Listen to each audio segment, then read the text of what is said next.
আসসালামু আলাইকুম। আবহাওয়ার পূর্বাভাসে আপনাদের স্বাগতম। 5 দিন ঝড় বৃষ্টির পূর্বাভাস দেশে বিস্তারিত জানিয়ে দিব। তার আগে অবশ্যই আপনারা আমাদের নির্বাচন ভিডি চ্যানেলটি সাবস্ক্রাইব করে বেল বাটনে ক্লিক করে সঙ্গে থাকবেন। আগামী 5 দিন দেশের সব বিভাগেই ঝড় বৃষ্টির সম্ভাবনা রয়েছে বলে জানিয়েছে আবহাওয়া অধিদপ্তর।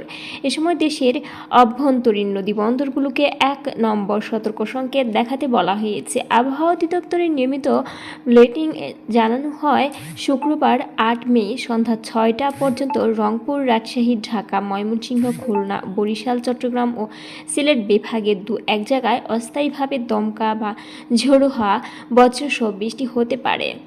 একই ধরনের আবহাওয়া পরিস্থিতি শনিবার 9 মে সন্ধ্যা 6টা পর্যন্ত দেশের 8 বিভাগের কিছু কিছু এলাকায় বজ্রসহ বৃষ্টির আভাস রয়েছে। রোববার 10 মে পরিস্থিতিতে কিছুটা পরিবর্তন আসতে পারে। ওই দিন রাজশাহী, ঢাকা ও খুলনা বিভাগের কিছু কিছু জায়গায় এবং অন্যান্য বিভাগের 2-1 জায়গায় বজ্র বৃষ্টি হতে পারে বলে পূর্বাভাসে বলা হয়েছে। সোমবার 11 মে আবারও প্রায় সব বিভাগেই অস্থায়ী দমকা হাওয়া, বজ্র বৃষ্টির সম্ভাবনা রয়েছে। মঙ্গলবার 12 মে চট্টগ্রাম বিভাগের তুলনামূলক বেশি এলাকা জুড়ে বৃষ্টি হতে পারে, তবে অন্যান্য বিভাগেও 1 জায়গায় বৃষ্টির সম্ভাবনা থাকবে। এদিকে আবহাওয়ার পরিস্থিতি মধ্য বৃহস্পতিবার 7 মে দেশের সর্বোচ্চ তাপমাত্রা রেকর্ড করা হয়েছে।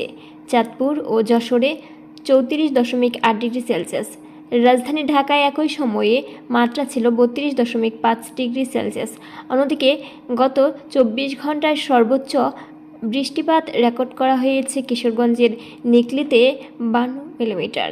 আবহাওয়া অধিদপ্তর জানিয়েছে, এই সময়টা হঠাৎ ঝড় হাওয়া ও বজ্র বৃষ্টির ঝুঁকি থাকতে পারে, তাই সতর্ক